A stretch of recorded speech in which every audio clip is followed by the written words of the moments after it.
on va faire un pas de côté ce matin sur cette pandémie qui existe, puisque nous sommes avec Pierre Bessé, qui est dirigeant de Bessé, la société Bessé, qui est une entreprise de taille intermédiaire, ce qu'on appelle une ETI. Bonjour Pierre Bessé, merci d'être avec nous. Vous êtes spécialisé dans le service. Et pourquoi on va faire un pas de côté? Parce que... Vous m'entendez bien? Je vous entends parce que... Pourquoi on va faire un pas de côté? Parce qu'il se trouve que moi, je vous connais, que je vous ai eu parfois au téléphone, et que vous m'avez dit aujourd'hui, c'est une pandémie mondiale. Bon, avec les difficultés qu'on connaît. Mais la prochaine chose qui pourra mettre notre écosystème en très grande difficulté, ce ne sera pas une maladie, ce sera une attaque informatique. Et là, que ce soit les sociétés privées ou même les États ne sont absolument pas préparés. Et l'exemple que vous m'avez donné, c'est pour ça que j'ai dit, mais il faut que vous veniez à l'antenne le dire. Vous m'avez dit aujourd'hui, tout est informatisé. Bon. Quelqu'un qui veut rentrer, par exemple, dans l'eau potable, et c'est l'exemple que vous m'avez dit, quelqu'un qui veut rentrer dans l'eau potable et la façon dont elle est distribuée en France, que ce soit une attaque terroriste, que ce soit un État qui nous veut du mal, il rentre dans le système, il n'y a plus d'eau potable en France 10 minutes plus tard. Alors, est-ce que ce que vous me dites, c'est une réalité? Est-ce que c'est pour faire peur? Est-ce que les États ou les sociétés ne sont pas préservés? Pascal, je ne veux pas rajouter de la peur à la peur ou du stress au stress. Ce que je vous ai raconté, puisqu'on a beaucoup échangé depuis plusieurs semaines sur ces sujets-là, c'est pas moi qui les ai inventés. Hein. Vous avez des centres d'expertise en France qui sont remarquables, comme l'ANSSI, notamment, avec des budgets que je trouve beaucoup trop limités, on peut en parler, et qui sont des super experts et qui sont au fait de tous ces sujets-là, de ces scénarios d'attaque potentielle. Et donc, la posture que j'ai moi, c'est une posture de lanceur d'alerte. En fait, je vois beaucoup de parallèles entre ce qui se passe aujourd'hui et ce qui pourrait se passer dans le cadre d'une attaque cyber, d'un événement numérique cyber qui serait pas, comme je veux dire, la grippe saisonnière, c'est-à-dire toutes les attaques successives. Il y en a des dizaines et des dizaines dans le monde, en France, sur des entreprises très connues, moins connues. Elles s'en remettent. Ça coûte des millions d'euros, des centaines de milliers d'euros. Elles s'en remettent. Elles prennent un coup, mais elles s'en remettent. Bon, ça, c'est ce que j'appelle l'angine ou la grippe saisonnière. En fait, aujourd'hui, tout est réuni pour qu'on dépasse cela. L'évolution digitale depuis plusieurs années, elle est absolument formidable. Le Covid, depuis 3 mois, a fait, je crois, gagner des années en termes d'acculturation numérique à beaucoup, aux entreprises, aux ménages, aux particuliers, aux institutions. La valorisation de Zoom, vous connaissez Zoom, hein, c'est l'appli la plus utilisée depuis début mars, elle était de 50 milliards hier. C'est un truc de fou. Et à côté de ça, les organisations, je pense qu'elles ne suivent pas pour des pressions budgétaires, pour des questions de formation, pour des questions humaines, et puis vous avez la 5G qui arrive. Et la 5G, ça va aller beaucoup plus vite qu'Internet.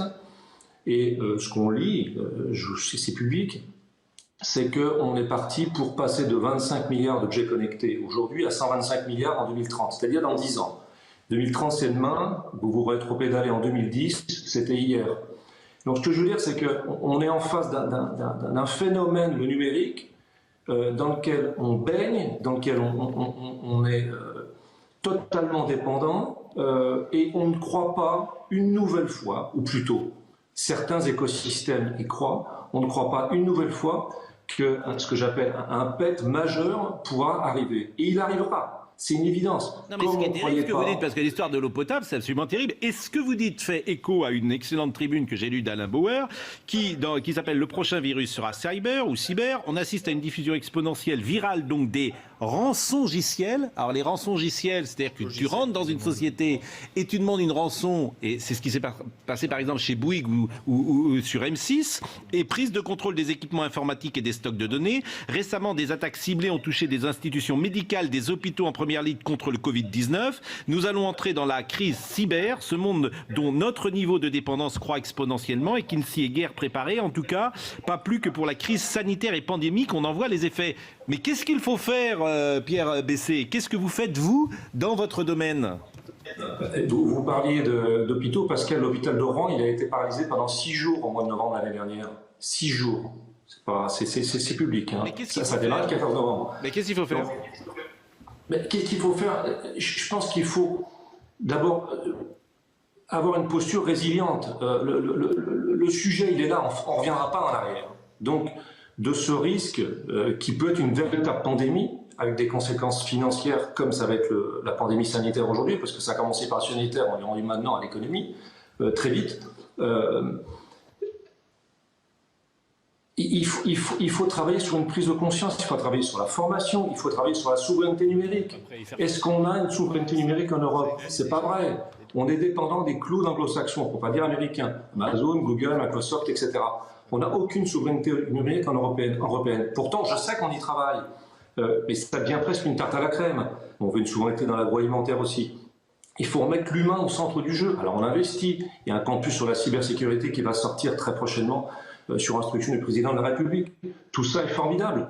Mais il faut monter d'un cran dans la... Vous-même, les médias, vous devez vous investir là-dessus. Ce que je veux dire par là, c'est que vous parliez de Bouygues, Pascal, vous parliez d'M6, vous parliez de tous ces cas d'Altran. On peut en citer des collections entières. Sous ces cas-là, c'est ce que je disais tout à l'heure, c'est la grippe saisonnière. C'est donc d'une ransomware, je rentre chez toi et puis tu me donnes 1 million, 10 millions d'euros, ou sinon je ne décrypte pas ton système. Ok, très bien, donc c'est très localisé. Imaginez demain que ça soit délocalisé. C'est-à-dire que ça concerne une ville, une société, une région. Mais là, les enjeux, ils sont pas sanitaires évidemment, ils sont économiques, ils sont sociaux.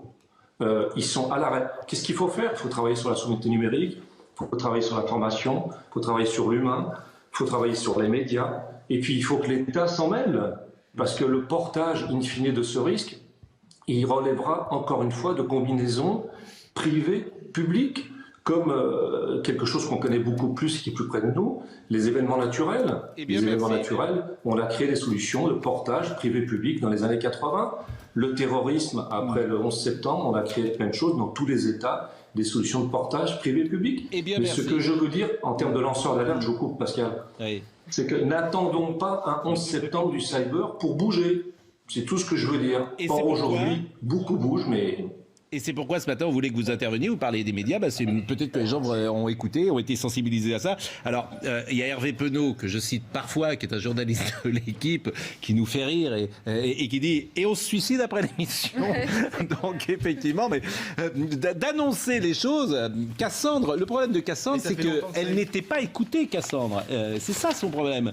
Elle disait des choses, mais elle n'était pas écoutée. Alors je remercie Pierre Bessé. Vraiment, je renvoie également à la tribune.